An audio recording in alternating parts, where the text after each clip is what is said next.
Kamis 14 Mei 2026, nilai tukar rupiah kembali terdepresiasi menjadi Rp17.529 per dolar Amerika Serikat. Pelemahan kurs rupiah diduga dipengaruhi berbagai faktor internal dan eksternal. Sementara dunia usaha di dalam negeri mulai waspada terhadap nilai tukar rupiah yang kian anjlok. Kita sudah bersama Wakil Ketua Umum Kamar Dagang dan Industri KADI Indonesia, Sarman Simanjorang. Terima kasih Pak Sarman sudah bergabung bersama Jopos TV. Terima kasih Mbak Rati. Salam sehat dan semangat selalu. Ya, salam sehat Pak Sarman. Apa saja Pak dampak yang mulai dirasakan dunia usaha saat rupiah kembali melemah? Iya, pelemahan nilai tukar rupiah ini tentu semakin menambah ya berlapis-lapis tekanan yang dihadapi oleh dunia usaha saat ini. Karena kita tahu dengan geopolitik yang tidak menentu ini tentu itu juga sudah mempengaruhi daripada harga-harga logistik, harga-harga bahan baku, kenaikan plastik, kenaikan BBM non subsidi, ya, kemudian juga kenaikan harga-harga tiket pesawat ini mempengaruhi daripada biaya operasional, biaya produksi dan juga cash flow dunia usaha. Nah, pelemahan nilai rupiah kita yang berkepanjangan dan cenderung semakin melemah ini tentu sangat mengganggu psikologi daripada dunia usaha. Karena apa? Tentu akan semakin menambah beban cash flow dan juga menambah biaya produksi operasional. Karena bagaimanapun kita tahu, apalagi industri-industri manufakturing kita itu 70% masih bergantung kepada bahan baku impor. Nah, kenaikan bahan baku impor ini dan juga dengan biaya logistik ini akan semakin menekan biaya produksi dan biaya operasional daripada dunia usaha dalam hal ini. Sehingga memang sangat-sangat ya mengganggu psikologi pengusaha dan juga kita sangat-sangat khawatir nantinya dunia usaha akan melakukan penyesuaian harga-harga produk di tingkat konsumen.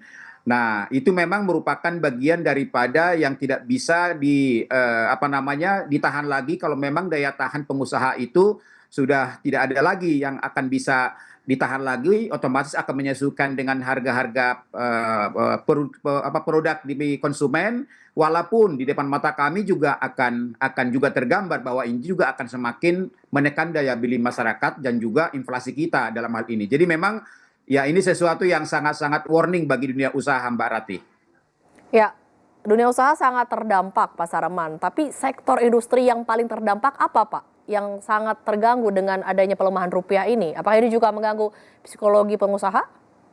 Ya, tentu banyak ya, banyak sektor-sektor kita yang masih tergantung dengan yang namanya bahan baku impor, seperti sektor farmasi misalnya, sektor makanan dan minuman, sektor-sektor kimia, sektor-sektor pupuk, dan masih banyak, saya rasa banyak.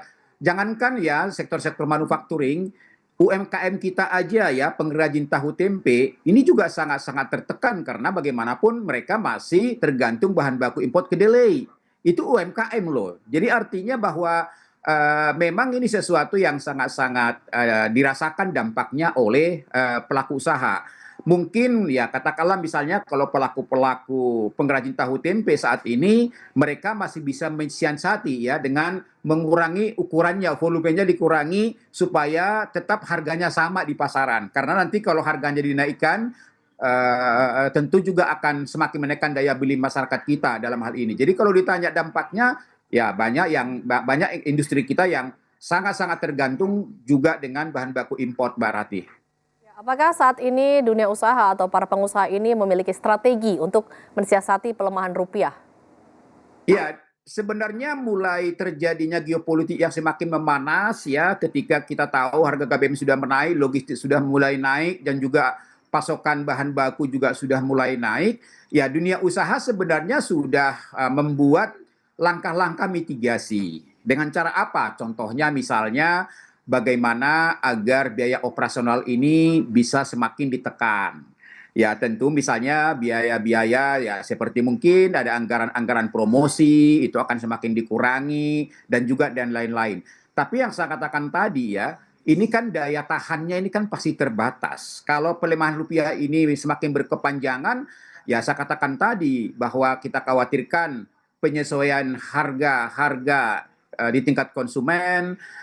Yang kedua juga misalnya kalau targetnya tercapai atau mungkin katakanlah dunia usaha itu tidak bisa lagi menahan, tentu yang kita khawatirkan apa Mbak Rati? Yang kita khawatirkan adalah terjadi rasionalisasi ketenaga kerjaan. Nah ini merupakan hal-hal yang kita hindari dalam hal ini. Makanya kami dari dunia usaha sangat berharap agar pemerintah mampu melakukan upaya, usaha, dan juga intervensi supaya pelemahan nilai tukar rupiah kita ini tidak berlanjut lama, dan harapan kami dari dunia usaha kecenderungannya adalah semakin menguat dalam hal ini sehingga psikologi pengusaha juga semakin yakin bahwa kita akan mampu bertahan menghadapi badai ini gitu. Ya, apakah dari Kadin sendiri ada usulan ke pemerintah untuk meringankan dampak dari pelemahan rupiah terhadap dunia usaha?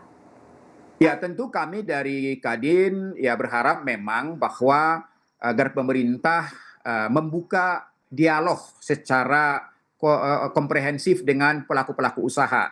Karena kalau ditanya apa sih yang diharapkan oleh dunia usaha dari pemerintah? Nah, tentu ini kan dunia usaha ini terdiri dari berbagai sektor. Ada sektor industri, manufacturing, ada jasa, transportasi, perdagangan, dan lain-lain. Artinya dalam hal ini masing-masing sektor ini memiliki kebutuhan yang berbeda-beda. Ya, makanya ya kami berharap supaya pemerintah aktif membuka ruang dialog dengan para perwakilan organisasi daripada masing-masing sektor usaha ini untuk mendengar apa yang menjadi keluhan, apa yang menjadi harapan kepada pemerintah, supaya pemerintah juga mengambil langkah-langkah dari sisi kebijakan. Apakah perlu relaksasi, apakah perlu keringanan yang akan diberikan, stimulus apa yang diberikan. Nah, ini saya rasa hal-hal seperti ini harus aktif dilakukan karena bagaimanapun kita ingin bahwa dunia usaha kita mampu menghadapi ini karena kita menyadari bahwa bukan hanya di Indonesia ya, saya rasa hampir seluruh dunia juga mengalami hal yang sama.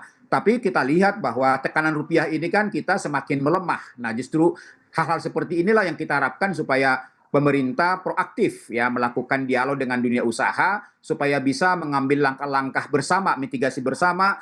Pemerintah bisa memberikan kebijakan, stimulus, relaksasi, atau mungkin keringanan apapun kepada dunia usaha untuk bisa menghadapi tekanan ini. Begitu Mbak Rati. Ya, selain dialog, apa sebenarnya yang diperlukan dunia usaha saat ini begitu? Apakah perlu insentif dari pemerintah untuk dunia usaha guna menekan kerugian atau seperti apa, Pak Sarman? Ya, tentu itu saya sebutkan tadi, apakah relaksasi, apakah katakanlah ada keringanan-keringanan yang lain misalnya, itu yang perlu dibuka ruang dialog. Karena kalau saya katakan satu sektor saja, saya tidak mewakili satu sektor gitu kan ya, tapi bagaimana seluruh sektor ini juga harus diberikan intervensi oleh pemerintah. Dalam arti kata, hal-hal apa sih yang dibutuhkan? Masalah pajak misalnya, apakah pajak bea masuk misalnya, atau mungkin juga keringanan-keringanan masalah bea masuk, katakanlah bahan-bahan baku impor misalnya, dan lain-lain. Ya contoh misalnya kemarin kita lihat pemerintah kan memberikan katakanlah kebijakan 0% terhadap impor LPG misalnya. Nah ini kan sesuatu yang meringankan daripada sektor-sektor manufacturing. Bagaimana sektor yang lain? Nah ini yang menerima saya agar pemerintah cepat merespon. Di kala seperti ini kita harus bersama-sama, kita harus melakukan kolaborasi supaya kita mampu menghadapi berbagai tantangan dan tekanan daripada akibat geopolitik internasional yang saat ini sedang tidak menentu ini, begitu. Ya, terima kasih telah bergabung bersama Jopos TV, Wakil Ketua Umum Kamar Dagang dan Industri Kadin Indonesia, Sarman Simanjorang.